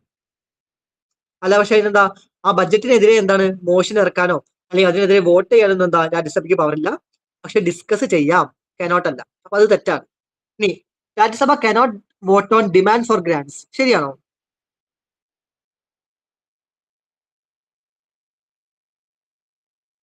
എന്താണ്? Rajya Sabha cannot vote on demand for grants. ഇത് ശരിയാണ്. ഈ ഡിമാൻഡ് ഫോർ ഗ്രാൻസ് എന്താ റെസ്പോൺസിബിൾ ആയുള്ള ലോകസഭ മാത്രമാണ്. അത് ഉണ്ടാക്കാനും ഡിസ്കസ് ചെയ്യാനും വോട്ട് ചെയ്യാനും ഒക്കെ ഉള്ള അധികാരം ആർക്കാണ്? ലോകസഭയിലെ മിനിസ്ട്രിക്കാണ്. അതുപോലെ എന്താ ഓരോ മിനിസ്ട്രിക്കൊക്കെയാണ്. രാജ്യസഭയ്ക്ക് എന്ത് ചെയ്യാം? ഡിസ്കസ് ചെയ്യാം. ഈ ബഡ്ജറ്റ് ഡിസ്കസ് ചെയ്യുന്ന പോലെ തന്നെ എന്താ ഇതും ഡിസ്കസ് ചെയ്യാം, പക്ഷേ വോട്ട് ചെയ്യാൻ പറ്റില്ല. കനോട്ട് വോട്ട് ശരിയാണ്. ഓക്കെ, ഇവിടെ ബഡ്ജറ്റിന്റെ കേസിലും സെയിം ആണ്. ബഡ്ജറ്റ് എന്താ ഡിസ്കസ് ചെയ്യാം, പക്ഷെ എന്താണ് വോട്ട് ചെയ്യാൻ പറ്റില്ല. ഓക്കെ, അപ്പൊ ഫസ്റ്റ് സ്റ്റേറ്റ്മെന്റ്, സെക്കൻഡ് സ്റ്റേറ്റ്മെന്റ് ശരിയാണ്, തേർഡ് സ്റ്റേറ്റ്മെന്റ് തെറ്റാണ്. ഇനി അടുത്തത് മണി ബിൽ. എന്താണ് ഈ മണി ബിൽ? അതായത് ഈ ഫിനാൻഷ്യൽ മാറ്റേഴ്സ് ഉണ്ടാവുമല്ലോ, ടാക്സേഷൻ, മെയിൻ ആയിട്ട് ടാക്സേഷൻ, ഗവൺമെന്റ് സ്പെൻഡിങ്, ഇതൊക്കെയായിട്ട് ബന്ധപ്പെട്ടുള്ള ബില്ലുകളാണ് മണി ബില്ല് എന്ന് പറയുന്നത്. ഓക്കെ, ടാക്സേഷൻ അങ്ങനെയൊക്കെയുള്ള കാര്യങ്ങളിൽ ബന്ധപ്പെട്ടുള്ള ബില്ലാണ് മണി ബില്ല്. ഈ മണി ബില്ലുമായിട്ട് ബന്ധപ്പെട്ട ആർട്ടിക്കിൾ ഏതറിയോ? ആർട്ടിക്കിൾ 110 ആണ്. മണി ബില്ല് കുറച്ച് ഇമ്പോർട്ടന്റ് ആണ്. എന്തായാലും നിങ്ങൾ നോക്കുക എന്താ സംഭവം, അതിന്റെ കാര്യങ്ങളൊക്കെ. അത് ഏതൊക്കെ ലോക്സഭയിലും രാജ്യസഭയിലും പാസ് ചെയ്യാൻ പറ്റുമോ, അത് എന്തൊക്കെയാണ് ക്രൈറ്റീരിയ വേണ്ടതൊക്കെ നോക്കുക. ഓക്കെ, മണി ബില്ല് എവിടെയാണ് പാസ് ചെയ്തത്, പാസ് ചെയ്യാൻ പറ്റുക? എവിടെ ഇൻട്രൊഡ്യൂസ് ചെയ്യാൻ പറ്റുക? അറിയാം ആർക്കെങ്കിലും? മണി ബില്ല് ലോകസഭയിൽ മാത്രമേ ഇൻട്രൊഡ്യൂസ് ചെയ്യാം. ഇൻട്രൊഡ്യൂസ് ചെയ്യുക എവിടെയാ? ലോകസഭയിൽ. ലോകസഭയിൽ മാത്രമേ ഇൻട്രൊഡ്യൂസ് ചെയ്യുള്ളൂ. ഓക്കെ, ഇൻട്രൊഡ്യൂസ് ചെയ്യാൻ പറ്റുള്ളൂ. അതും എന്താണ്? പ്രസിഡന്റിന് റെക്കമെൻഡേഷൻ വേണം. Needs recommendation from president.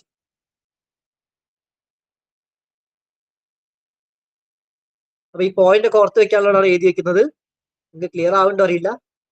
Okay, അപ്പൊ മണി ബില്ല് ആർട്ടിക്കിൾ 110 ആണ്. അത് ഇൻട്രൊഡ്യൂസ് ചെയ്യാൻ രാജ്യസഭയിൽ പറ്റുമോ? രാജ്യസഭയിൽ പറ്റില്ല. ലോകസഭയിൽ മാത്രമേ ഇൻട്രൊഡ്യൂസ് ചെയ്യാൻ പറ്റുള്ളൂ. അത് ഇൻട്രൊഡ്യൂസ് ചെയ്യണമെങ്കിൽ എന്ത് വേണം? ആദ്യം പ്രസിഡന്റിന്റെ റെക്കമെൻഡേഷൻ വേണം. എന്നിട്ട് ലോകസഭയിൽ എങ്ങനെയാ പാസ് ചെയ്യുക? സിമ്പിൾ മെജോറിറ്റിയാണ് പാസ് ചെയ്യേണ്ടത്. Simple majority. സിമ്പിൾ മെജോറിറ്റി എന്താ നിങ്ങൾക്ക് അറിയായിരിക്കും. എന്താണ്? 50% ഓഫ് പ്രസന്റ് ആൻഡ് വോട്ടിംഗ്. അതാണ് പ്രസന്റ് ആൻഡ് വോട്ടിംഗ് 50%. നിങ്ങൾ പൊളിച്ച് പഠിക്കുന്ന സമയത്ത് എന്താ അറിയായിരിക്കും. ലോകസഭയിൽ എത്ര ആൾക്കാർ മെമ്പേഴ്സ് പ്രസന്റ് ആണ്? അതായത് ഇപ്പൊ 500 മെമ്പർ ഉണ്ട് വിചാരിച്ചോ. അതിൽ 400 പേരെ വന്നിട്ടുള്ളൂ. ആ 400 പേര് 300 പേരെ വോട്ട് ചെയ്യുന്നുള്ളൂ. അപ്പൊ ഈ 300 പേരുടെ പകുതി, അതായത് 50%, 150 അല്ലേ? അതാണ് സിമ്പിൾ മെജോറിറ്റി. ഓക്കെ, അത്ര ഓർത്ത് വയ്ക്കാം. 150 + 1, 151 സിമ്പിൾ മെജോറിറ്റി. ഓക്കെ, അപ്പൊ ഓർത്ത് വയ്ക്കുക. ഇൻട്രൊഡ്യൂസ് ചെയ്യാൻ പറ്റിയ എവിടെയാണ്? മണി ബില്ല് ലോക്സഭയിൽ മാത്രമാണ്. പ്രസിഡന്റിന് റെക്കമെൻഡേഷൻ വേണം. സിമ്പിൾ മെജോറിറ്റിയാണ് പാസ് ചെയ്യുക. ഇനി രാജ്യസഭയുടെ കേസ്. രാജ്യസഭയ്ക്ക് എന്താണ്? രാജ്യസഭയ്ക്ക് റിജക്ട് ചെയ്യാനും അമെന്റ് ചെയ്യാനും പറ്റില്ല. ഇത് പോയിന്റ് ശരിയാണ്. രാജ്യസഭയ്ക്ക് എന്താ മണി ബില്ല് റിജക്ട് ചെയ്യാനോ എന്താ അമെന്റ് ചെയ്യാനോ പറ്റില്ല. പക്ഷെ എന്ത് ചെയ്യാം? റെക്കമെൻഡേഷൻസ് കൊടുക്കാം. കാൺട്ട് സോറി രാജ്യസഭയ്ക്ക് കാൺട്ട് റിജക്ട് ഓർ അമെന്റ്. പക്ഷെ എന്താണ്? റെക്കമെൻഡേഷൻ കൊടുക്കാം. ക്യാൻ മേക്ക് എന്താണ്? റെക്കമെൻഡേഷൻസ്. ഇങ്ങനെയുള്ള മാറ്റങ്ങൾ വരുത്തണമെന്ന് റെക്കമെൻഡേഷൻ കൊടുക്കുക. റെക്കമെൻഡേഷൻ ചെയ്യണമെന്ന് നിർബന്ധമൊന്നുമില്ല. എന്നാൽ രാജ്യസഭയ്ക്ക് എന്താണ്? മണി ബില്ല് റിജക്ട് ചെയ്യാനോ അല്ലെങ്കിൽ അത് അമെന്റ് ചെയ്യാനോ ഒരു പവറും ഇല്ല. റെക്കമെൻഡേഷൻ കൊടുക്കാനുള്ള അധികാരം മാത്രമേ ഉള്ളൂ. രാജ്യസഭയ്ക്ക് ഈ ബില്ല് വന്ന ശേഷം രാജ്യസഭയ്ക്ക് എന്താണ്? 14 ദിവസം സമയമുണ്ട്. ഈ 14 ദിവസത്തിൽ എന്താണ്? ഒന്നെങ്കിൽ ലോകസഭ സോറി രാജ്യസഭ എന്താണ്? അക്സെപ്റ്റ് ചെയ്യണം.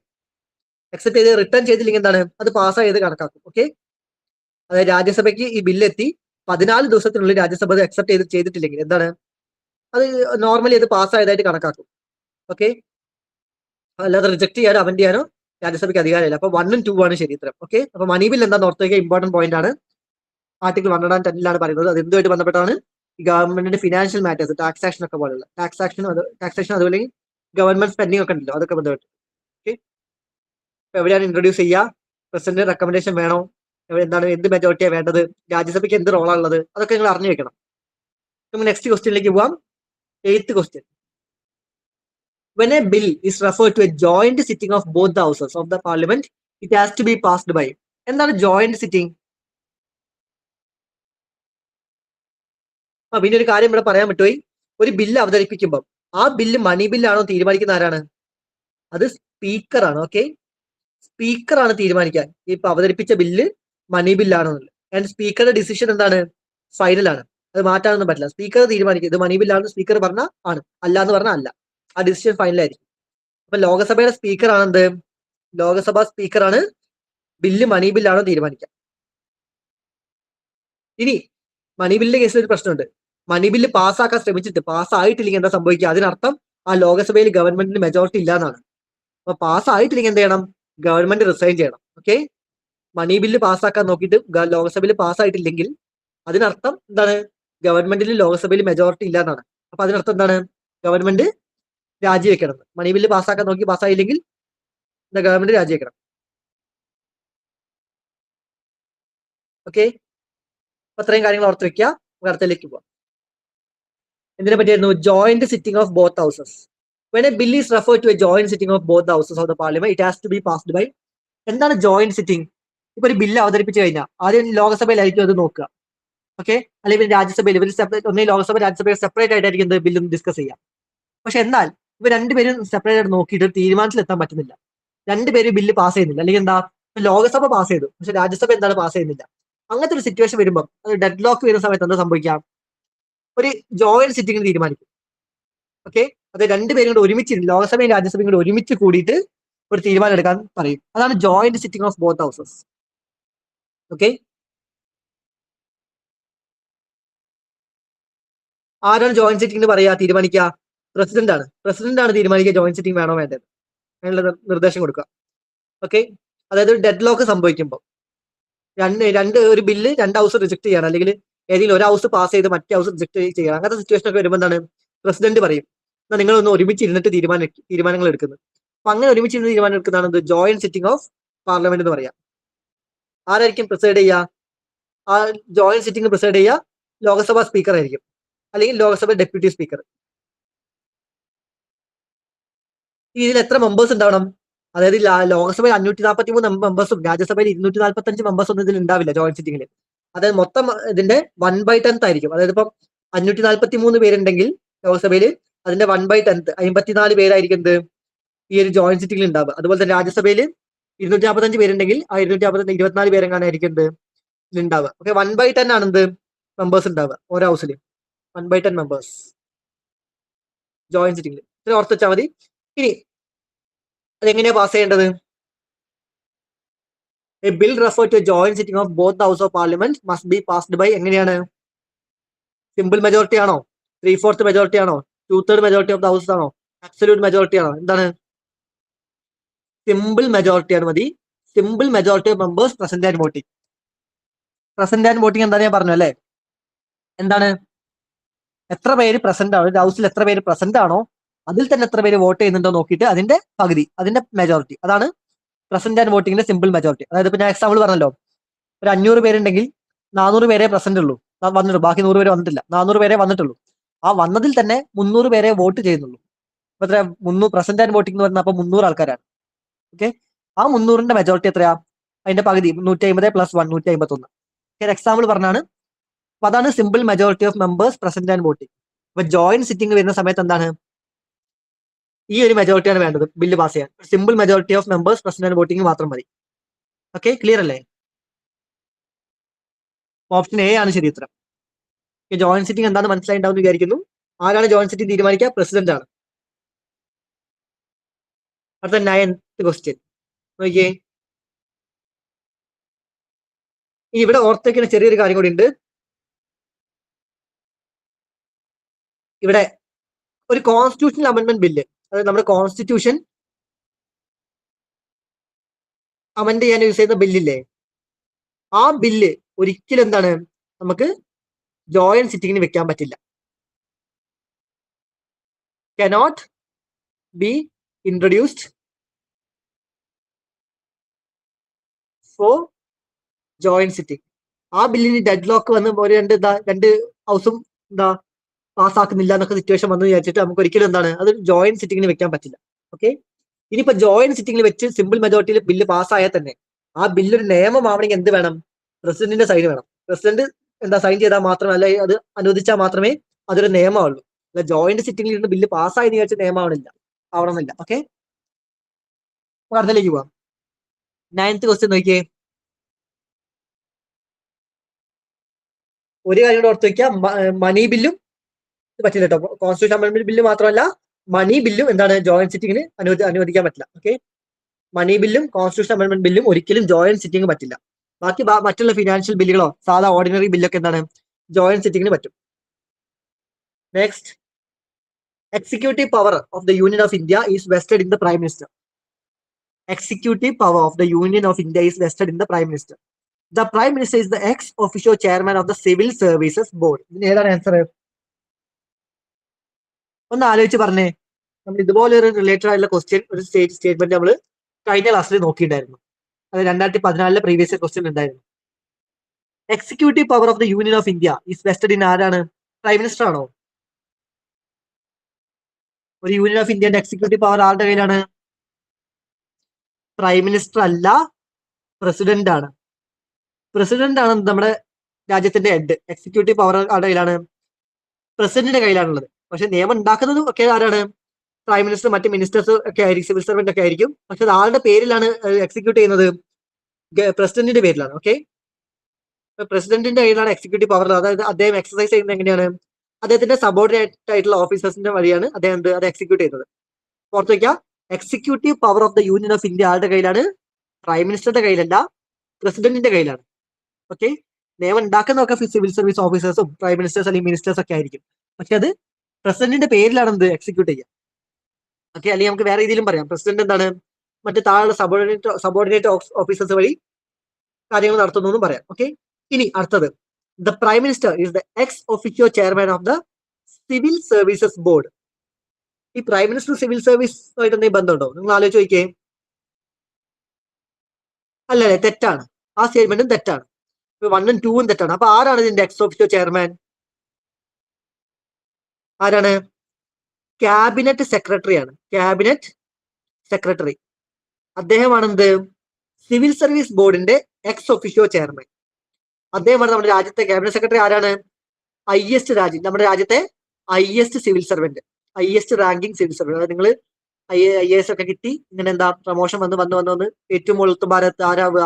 ക്യാബിനറ്റ് സെക്രട്ടറി ആവും. Okay, highest ranking civil servant ആണ്. ഓക്കെ, സിവിൽ സർവീസ് കിട്ടിക്കഴിഞ്ഞാൽ ഏറ്റവും ഹൈയസ്റ്റ് റാങ്ക് എന്താണ്? ക്യാബിനറ്റ് സെക്രട്ടറി ആണ്. അദ്ദേഹമാണ് എന്ത് സിവിൽ സർവീസ് ബോർഡിന്റെ എക്സ് ഒഫീഷ്യോ ചെയർമാൻ. ഓക്കെ, നമ്മുടെ ഇവിടുത്തെ IASന്റെ ഹെഡ് ആരായിരിക്കും? ക്യാബിനറ്റ് സെക്രട്ടറി ആയിരിക്കും. ഇനി ഒഫീഷ്യൽസിന്റെ റാങ്ക് വെച്ച് നോക്കുമ്പോൾ എന്താണ് 11th റാങ്കിലാണ് എന്ത് ഈ ക്യാബിനറ്റ് സെക്രട്ടറി വരുന്നത്. 11th rank. ഓരോ റാങ്ക് ഉണ്ട്, നിങ്ങൾ നോക്കി നോക്കിയേ. എനിക്ക് സ്പീക്കർ, ഗവർണർ ഒക്കെ റാങ്ക് 5 ആണെന്ന് തോന്നുന്നു. അപ്പൊ അങ്ങനെ ആ റാങ്ക് നോക്കുമ്പോൾ 11ാമത്തെ റാങ്കിലാണ് എന്ത് ക്യാബിനറ്റ് സെക്രട്ടറി വരുന്നത്. അദ്ദേഹം directly under prime മിനിസ്റ്ററിന്റെ അണ്ടറിലായിരിക്കും directly. Okay,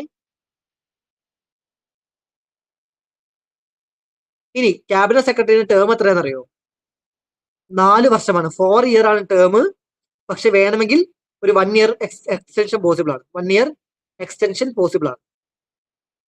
അപ്പൊ ക്യാബിനറ്റ് സെക്രട്ടറി ആണ് എന്ത് നമ്മുടെ രാജ്യത്തെ ഹൈയസ്റ്റ് റാങ്കിങ് സിവിൽ സർവന്റ്. അദ്ദേഹമാണ് സിവിൽ സർവീസ് ബോർഡിന്റെ ex officio chairman. Head of civil service, head of IAS ആരാണ്? അതും അദ്ദേഹം തന്നെയാണ്.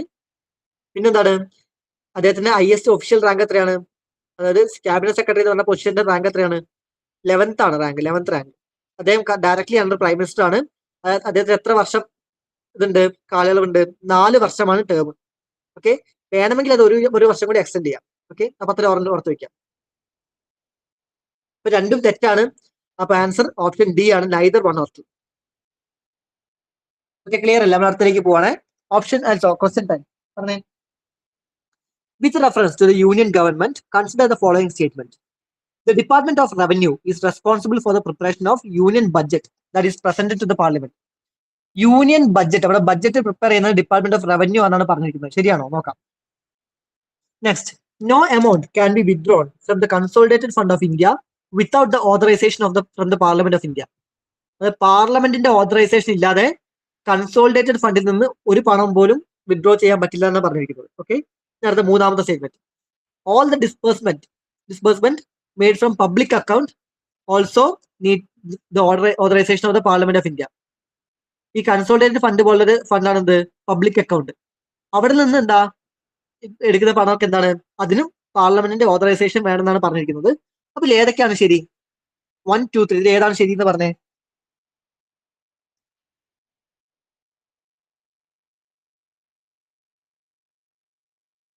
ഒന്നാമത്തെ സ്റ്റേറ്റ്മെന്റ് നോക്കിയേ, യൂണിയൻ ബഡ്ജറ്റ് അത് പ്രിപ്പയർ ചെയ്യുന്ന ആരാണ്? പാർലമെന്റിൽ പ്രസന്റ് ചെയ്യുന്ന ബഡ്ജറ്റ് അത് പ്രിപ്പയർ ചെയ്യുന്ന ആരാണ്? ഡിപ്പാർട്ട്മെന്റ് ഓഫ് റവന്യൂ ആണോ? അല്ല. പിന്നെ ഏത് ഡിപ്പാർട്ട്മെന്റ് ആണ്? ഡിപ്പാർട്ട്മെന്റ് ഓഫ് എക്കണോമിക് അഫയേഴ്സ് ആണ്. Economic affairs, DEA. ഏത് മിനിസ്ട്രിന്റെ അണ്ടറിലാണ് വരുന്നത്? Ministry of finance. Ministry of ഫിനാൻസിന്റെ അണ്ടറിലുള്ള ഡിപ്പാർട്ട്മെന്റ് ഓഫ് എക്കണോമിക് അഫയേഴ്സ് ആണ് എന്ത്? യൂണിയൻ ബഡ്ജറ്റ് പ്രിപ്പയർ ചെയ്യുന്നത്. ഡിപ്പാർട്ട്മെന്റ് ഓഫ് റവന്യൂ അല്ല. അപ്പൊ അതുകൊണ്ട് ഈ സ്റ്റേറ്റ്മെന്റ് തെറ്റാണ്, ഓർത്ത് വെക്കുക. Okay, department of economic affairs ആണ് ബഡ്ജറ്റ് പ്രിപ്പയർ ചെയ്യുന്നത്. ഈ next question, no amount can be withdrawn from the consolidated fund of India. നമ്മുടെ രാജ്യത്ത് 3 കൈൻഡ് ഓഫ് ഫണ്ട്സ് ഉണ്ട്. നമ്മുടെ രാജ്യത്ത് 3 ഫണ്ട് ഉണ്ട്. ഏതൊക്കെ അറിയോ? 3 കൈൻഡ്സ് ഓഫ് ഫണ്ട്. ഏതൊക്കെയാണ്? ഒന്ന് ഇവിടെ പറയുന്ന consolidated fund, consolidated fund of India. Okay, അടുത്ത എന്താണ് ഇവിടെ രണ്ടാമത് പറഞ്ഞിരിക്കുന്നത്? Public account of India. Public account of India. Okay, ഇനി മൂന്നാമത് ഒന്നുകൂടെ ഉണ്ട്. എന്താ അറിയോ? Contingency, contingency fund of India.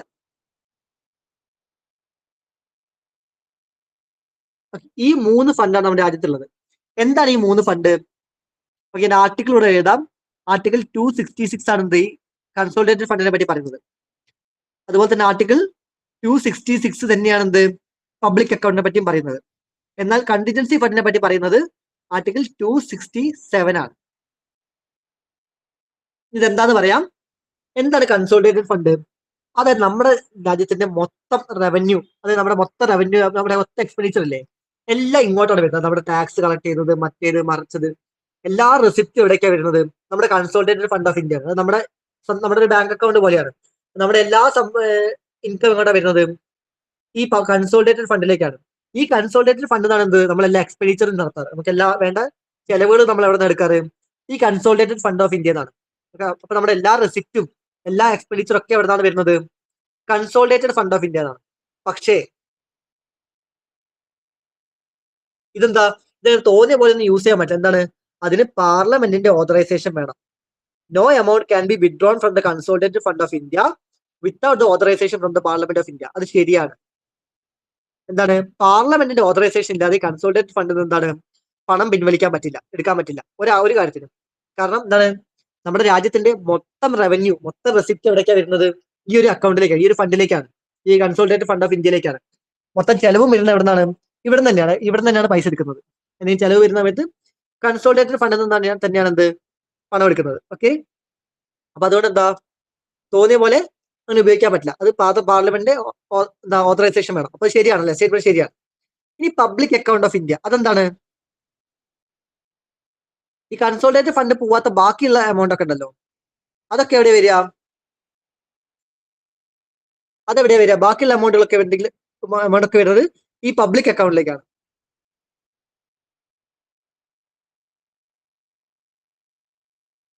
Okay, ഒരു ബാങ്കിങ് ട്രാൻസാക്ഷൻ പോലെ പബ്ലിക് അക്കൗണ്ടിലേക്ക്. എനിക്ക് തോന്നുന്നു ഇതുപോലെ പെൻഷൻ അങ്ങനെ സാധനങ്ങളൊക്കെ ഉണ്ടല്ലോ, അതൊക്കെ ഈ പബ്ലിക് അക്കൗണ്ടിലേക്കാണ് വരിക. All the disbursement made from public account. അതായത് കൺസോളിഡേറ്റഡ് ഫണ്ടിലേക്ക് പോവാത്ത കുറച്ച് എമൗണ്ട്സ് അതൊക്കെ എവിടേക്കാ പോവുക? പബ്ലിക് അക്കൗണ്ടിലേക്കാണ്. അതിൽ പക്ഷെ എന്താണ്? പാർലമെന്റിന്റെ അപ്രൂവൽ ആവശ്യമില്ല. അതെന്താണ്? ഒരു എക്സിക്യൂട്ടീവ് ആക്ഷൻ വഴി നമുക്ക് എന്താ അതിലത്തെ പണം യൂസ് ചെയ്യാൻ പറ്റും. നമുക്കല്ല, ഗവൺമെന്റിന്. ഓക്കെ, അപ്പൊ എന്താണ്? ഒരു എക്സിക്യൂട്ടീവ് ആക്ഷൻ മതി. പാർലമെന്റിന്റെ അപ്രൂവൽ ഓതറൈസേഷൻ ഒന്നും വേണ്ട. പാർലമെന്റ് ഓതറൈസേഷൻ വേണ്ട എവിടെയാണ്? കൺസോളിഡേറ്റഡ് ഫണ്ടിലാണ്. പബ്ലിക് അക്കൗണ്ട് ഓഫ് ഇന്ത്യയിൽ എന്താണ്? നമുക്ക് ഈ പാർലമെന്റ് ഓതറൈസേഷൻ വേണ്ട, ഒരു എക്സിക്യൂട്ടീവ് ആക്ഷൻ മാത്രം മതി. അപ്പം ഈ സ്റ്റേറ്റ്മെന്റ് തെറ്റാണ്. Also need authorisation from parliament ആണ് പറഞ്ഞത്, അത് തെറ്റാണ്. എന്താണ്? ഒരു എക്സിക്യൂട്ടീവ് ആക്ഷൻ മതി, പാർലമെന്റ് ഓതറൈസേഷൻ ആവശ്യമില്ല. ഇനി ലാസ്റ്റ് ഫണ്ട് എന്താണ്? Contingency fund. എന്താണ് കണ്ടിൻജൻസി ഫണ്ട്? ഇത് ഈ പ്രസിഡന്റിന്റെ കയ്യിൽ ഉണ്ടാകുന്ന ഫണ്ടാണ്. അതായത് ഇത് യൂസ് ചെയ്യുന്ന പവർ ആർക്കാണ്? നമ്മുടെ ഇന്ത്യന്റെ പ്രസിഡന്റിനാണ്. ഓക്കെ, ഇതിനെന്താണ്? പാർലമെന്റ് അധികം ഇതൊന്നും വേണം, ആവശ്യമില്ല കേട്ടോ. അതായത് പെട്ടെന്ന് എന്തെങ്കിലും അത്യാവശ്യം വരുമെന്ന് വെച്ചോ, അതായത് നമ്മൾ പ്രതീക്ഷിക്കാത്ത എന്തെങ്കിലും ആവശ്യങ്ങളൊക്കെ വരുന്ന സമയത്ത് എന്താണ് പ്രസിഡന്റിന് ഈ ഫണ്ടിൽ എമൗണ്ട് യൂസ് ചെയ്യാൻ പറ്റും. കണ്ടിൻജൻസി ഫണ്ട് അത് ആളുടെ കയ്യിലുണ്ടാവുക, പ്രസിഡന്റിന്റെ കയ്യിലാണ് ഉണ്ടാവുക. അത് യൂസ് ചെയ്യാനുള്ള അധികാരം പ്രസിഡന്റിനാണ്. എപ്പോഴാണ് യൂസ് ചെയ്യാം? എന്തെങ്കിലും പ്രതീക്ഷിക്കാത്ത അത്യാവശ്യങ്ങളോ അങ്ങനെയൊക്കെ വരുന്ന സമയത്ത്, എമർജൻസി ആയിട്ട് എന്തെങ്കിലും അത്യാവശ്യം വരുന്ന സമയത്ത് യൂസ് ചെയ്യാനാണ് എന്ത് ഈ കണ്ടിൻജൻസി ഫണ്ട് ഓഫ് ഇന്ത്യ. അതിനും പാർലമെന്റ് അപ്രൂവൽ ആവശ്യമില്ല. എന്താണ് ഒരു എക്സിക്യൂട്ടീവ് ആക്ഷൻ മതി. അപ്പൊ പാർലമെന്റ് അപ്രൂവൽ ആവശ്യമുള്ള ഇതിനാണ് ഈ കൺസോളിഡേറ്റഡ് ഫണ്ടിന് മാത്രമാണ്. ബാക്കിയുള്ള ഈ രണ്ട് അക്കൗണ്ടിന് എന്താണ് പാർലമെന്റ് അപ്രൂവൽ ആവശ്യമില്ല. എന്നാലും അറിഞ്ഞു വെക്കുക ഈ മൂന്നെണ്ണം എന്താണെന്ന്. അപ്പൊ 1ഉം 3ഉം തെറ്റാണ്, 2 മാത്രമാണ് ശരി. അപ്പൊ ഓപ്ഷൻ സി ആണ് ആൻസർ. ഓക്കെ, 2 ഓൺലി ആണ്. സോറി, 2 ഓൺലി ആണ്. ഓക്കെ, അപ്പൊ 2 ക്വസ്റ്റൻ കൂടി ഉള്ളൂ ഇന്നത്തെ 2015. ഇതോടെ കഴിഞ്ഞാൽ നമുക്ക് ഇന്നത്തെ ക്ലാസ് അവസാനിപ്പിക്കാം. ഓക്കെ, ഇനി സിമ്പിൾ വളരെ ഈസി ക്വസ്റ്റൻ ആണ്. Which of the following is the custodian of constitution of India? നമ്മുടെ കോൺസ്റ്റിറ്റ്യൂഷൻ ഓഫ് ഇന്ത്യന്റെ കസ്റ്റോഡിയൻ ആരാണ്? നമ്മുടെ കോൺസ്റ്റിറ്റ്യൂഷൻ ഓഫ് ഇന്ത്യന്റെ കസ്റ്റോഡിയൻ? അത് വേണമെങ്കിൽ വേറെ ടേം ഉപയോഗിക്കാം. എന്താണ്? ഗാർഡിയൻ എന്ന് പറയാം. നമ്മുടെ guardian of constitution of India അല്ലെങ്കിൽ ഗാർഡിയൻ ഓഫ് ഫണ്ടമെന്റൽ റൈറ്റ്സ്. ഇതൊക്കെ ആരാണ്? ഇതൊക്കെ ഒരാളാണ്. Custodian of constitution of India അല്ലെങ്കിൽ guardian of constitution of India അല്ലെങ്കിൽ ഗാർഡിയൻ ഓഫ് ഫണ്ടമെന്റൽ റൈറ്റ് എന്നൊക്കെ പറയുന്ന ആരാണ്? ഒരേ ഒരാളാണ്. ആരാണ്? പ്രസിഡന്റ് ആണോ, പ്രൈം മിനിസ്റ്റർ ആണോ, ലോക്സഭാ സെക്രട്ടേറിയറ്റ് ആണോ, അതോ സുപ്രീം കോർട്ട് ആണോ? സിമ്പിൾ ക്വസ്റ്റൻ ആണ്, സിമ്പിൾ ആൻസർ ആണ്. Option D, supreme court of India. Supreme കോടതിയാണ് എന്ത് നമ്മുടെ കോൺസ്റ്റിറ്റ്യൂഷന്റെ അല്ലെങ്കിൽ നമ്മുടെ ഫണ്ടമെന്റൽ റൈറ്റിന്റെ ഒക്കെ ഗാർഡിയൻ. അതായത് എന്താ, കോൺസ്റ്റിറ്റ്യൂഷൻ എതിരായിട്ട് ആർക്കും ഒന്നും ചെയ്യാൻ പാടില്ല. അതിപ്പോ ഗവൺമെന്റ് ആയിക്കോട്ടെ, ഭരിക്കുന്നവരായിക്കോട്ടെ, പ്രൈം മിനിസ്റ്റർ ആയിക്കോട്ടെ, പ്രസിഡന്റ് ആയിക്കോട്ടെ, ആർക്കും കോൺസ്റ്റിറ്റ്യൂഷനെതിരെ എന്താണ് ഒന്നും ചെയ്യാൻ പറ്റില്ല. കാരണം സുപ്രീമസി ഓഫ് കോൺസ്റ്റിറ്റ്യൂഷൻ ആണ് ഇവിടെ ഉള്ളത്. എന്താണ് കോൺസ്റ്റിറ്റ്യൂഷനിൽ പറഞ്ഞുള്ളത്? അതിനെതിരെ ആർക്കും ഒന്നും ചെയ്യാൻ പറ്റില്ല. കുറച്ച് ബേസിക് കാര്യങ്ങളുണ്ട് കോൺസ്റ്റിറ്റ്യൂഷനിൽ പറഞ്ഞിട്ടുള്ളത്. അതിനെതിരെ എന്താണ് ഗവൺമെന്റ് ലോ കൊണ്ടുവരാനോ അതിനെതിരെയുള്ള ഒരു ലോയോ അല്ലെങ്കിൽ അതിൽ പറഞ്ഞ കാര്യങ്ങൾ പാലിക്കാത്ത രീതിയിലുള്ള ലോയോ ഒന്നും ഗവൺമെന്റ് കൊണ്ടുവരാൻ പറ്റില്ല. അങ്ങനെ കൊണ്ടുവന്ന എന്താണ് സുപ്രീം കോടതി മുന്നോട്ട് വരും. എന്നിട്ട് ആ ലോ എങ്ങനെ കട്ട് ചെയ്ത് കളയും. ഈ ലോ നമുക്ക് ആവശ്യമില്ല എന്ന് പറയും. അപ്പൊ അതിന്റെ ഗാർഡിയൻ, ഈ കസ്റ്റോഡിയൻ ആരാണ്? കോൺസ്റ്റിറ്റ്യൂഷൻ ഓഫ് ഇന്ത്യന്റെ സുപ്രീം കോർട്ടാണ്. അതിപ്പോ നമുക്ക് ഫണ്ടമെന്റൽ റൈറ്റ് കിട്ടിയില്ല, നമ്മൾ അങ്ങോട്ടാ പോവാം.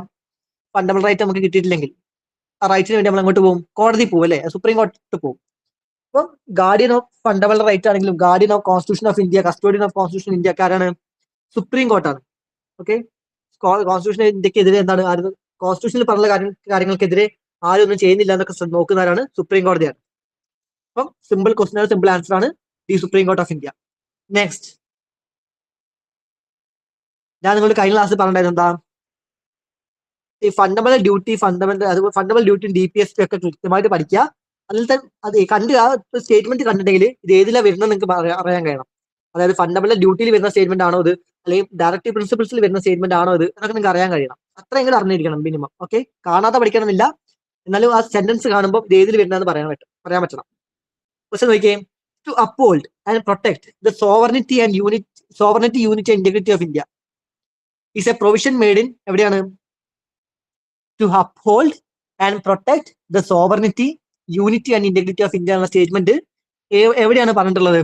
പ്രിയാമ്പിളിലാണോ, DPSP directive principles of state പോളിസിയിലാണോ, അതോ ഫണ്ടമെന്റൽ റൈറ്റിലാണോ, അതോ ഫണ്ടമെന്റൽ ഡ്യൂട്ടീസിലാണോ? എവിടെയാണ്?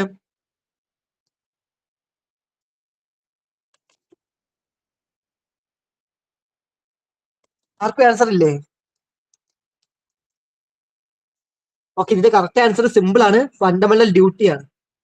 ഇവിടെ ഫണ്ടമെന്റൽ ഡ്യൂട്ടീസ് ആണ് എന്ത് പറഞ്ഞിട്ടുള്ളത്? To uphold and protect the sovereignty unity and integrity of India. അത് നമ്മുടെ ഡ്യൂട്ടി ആയിട്ട് പറഞ്ഞിട്ടുള്ളത് എവിടെയാണ്? ഫണ്ടമെന്റൽ ഡ്യൂട്ടീസ് ആണ്. ഫണ്ടമെന്റൽ ഡ്യൂട്ടീസ് ഏത് പാർട്ടിലാണ് വരുന്നത്? കോൺസ്റ്റിറ്റ്യൂഷന്റെ part 4A okay, part 4A. ഏതാണ് ആർട്ടിക്കിള്? Article 51A. എത്ര ഫണ്ടമെന്റൽ ഡ്യൂട്ടീസ് ഉണ്ട്? 11 ഡ്യൂട്ടീസ് ആണുള്ളത്. 11 ഡ്യൂട്ടീസ്. ഇനി എപ്പോഴാണ് നിലവിൽ വന്നത്? കോൺസ്റ്റിറ്റ്യൂഷൻ ഉണ്ടാക്കിയ സമയത്ത് ഫണ്ടമെന്റൽ ഡ്യൂട്ടീസ് നിലവിൽ ഉണ്ടായിരുന്നില്ല. വന്നത് 1976 42nd അമെന്റ്മെന്റ് വഴിയാണ്. 1976 42nd അമെന്റ്മെന്റ് വഴിയാണ് എന്ത് ഫണ്ടമെന്റൽ ഡ്യൂട്ടി വന്നത്. ആ സമയത്ത് 10 ഡ്യൂട്ടിയാണ് വന്നത്, 10 ഉണ്ടായിരുന്നത്. പിന്നീട് ഒരു അമെന്റ്മെന്റ് വഴി എന്താണ് ഒരു ഡ്യൂട്ടി കൂടെ ആഡ് ചെയ്തു. അപ്പൊ ടോട്ടൽ 11 ഡ്യൂട്ടീസ് ആയി. ഓക്കെ, ഇത് ആരാണ് റെക്കമെൻഡ് ചെയ്തത്?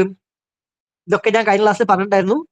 സ്വരൻ സിംഗ് കമ്മിറ്റി, ഇദ്ദേഹത്തിന്റെ റെക്കമെൻഡേഷൻ പ്രകാരമാണ് എന്ത് ഫണ്ടമെന്റൽ ഡ്യൂട്ടീസ് വന്നത്. ഇത് എവിടെ നിന്നാണ് നമ്മൾ എടുത്തിരിക്കുന്നത്? ഏത് രാജ്യത്ത് നിന്നാണ് കടം വാങ്ങിയിരിക്കുന്നത്? റഷ്യയിൽ നിന്നാണ്. റഷ്യ, അതായത് ആ കാലത്തെ USSR, റഷ്യൻ കോൺസ്റ്റിറ്റ്യൂഷൻ ആണ് നമ്മൾ ഇത് ഫണ്ടമെന്റൽ ഡ്യൂട്ടീസ് എടുത്തിരിക്കുന്നത്. അപ്പൊ ഇത്രയും കാര്യങ്ങൾ ഫണ്ടമെന്റൽ ഡ്യൂട്ടീസിനെ പറ്റി ഓർത്ത് വെക്കുക. ഞാൻ പറഞ്ഞ പോലെ എന്താണ് DPSPയും ഫണ്ടമെന്റൽ ഡ്യൂട്ടീസും നല്ലോണം വായിച്ചിട്ട് ആ സ്റ്റേറ്റ്മെന്റ് കാണുമ്പോൾ ഇതുപോലത്തെ സെന്റൻസ് തരും. അപ്പൊ ആ സെന്റൻസ് കാണുമ്പോൾ ഇത് ഫണ്ടമെന്റൽ ഡ്യൂട്ടിയിൽ പറഞ്ഞ കാര്യമാണോ അതോ ഡയറക്റ്റീവ് പ്രിൻസിപ്പിൾസിൽ പറഞ്ഞ കാര്യമാണോ എന്നുള്ളത് നിങ്ങൾക്ക് അറിഞ്ഞിരിക്കണം. അത്രയെങ്കിലും നിങ്ങൾ അറിഞ്ഞിരിക്കണം. ഓക്കെ, അപ്പൊ ഇന്ന് ഇത്രയേ ഉള്ളൂ. അടുത്ത ക്ലാസ്സിൽ നമുക്ക് എന്താണ് ബാക്കിയുള്ള ടോപ്പിക്കുകൾ നോക്കാം. എന്താണ് കൂടെ ഞാൻ പറഞ്ഞല്ലോ തിങ്കളാഴ്ചയും ബുധനാഴ്ചയും വെള്ളിയാഴ്ചയാണ് നമ്മൾ ക്ലാസ്സുകൾ അപ്ലോഡ് ചെയ്യുക. ഇപ്പൊ തിങ്കളാഴ്ച വേറൊരു സബ്ജക്റ്റ് ആയിരിക്കും. ഇന്നിപ്പോ പൊളിറ്റി ആണ് എടുത്തത്. അപ്പൊ തിങ്കളാഴ്ച മറ്റൊരു സബ്ജക്റ്റ് ആയിരിക്കും എടുക്കുക. അതിൽ നമുക്കിത് പൊളിറ്റി നമ്മൾ അടുത്ത ക്ലാസ്സിൽ കണ്ടിന്യൂ ചെയ്യും. ഓക്കെ, അപ്പൊ എല്ലാവരും ക്ലാസ് ഇഷ്ടമായിട്ടുണ്ടെങ്കിൽ സപ്പോർട്ട് ചെയ്യുക, സബ്സ്ക്രൈബ് ചെയ്യുക, ഷെയർ ചെയ്യുക, ലൈക്ക് ചെയ്യുക, ബെൽ ബട്ടൺ ഞെക്കുക. അപ്പം ഇന്നത്രയുള്ള നമ്മൾ അടുത്ത തിങ്കളാഴ്ച അടുത്ത ക്ലാസ്സുമായിട്ട് കാണുന്നതായിരിക്കും. ഓക്കെ, അപ്പൊ കേട്ടിട്ട് എല്ലാവർക്കും താങ്ക് യു. Okay, by.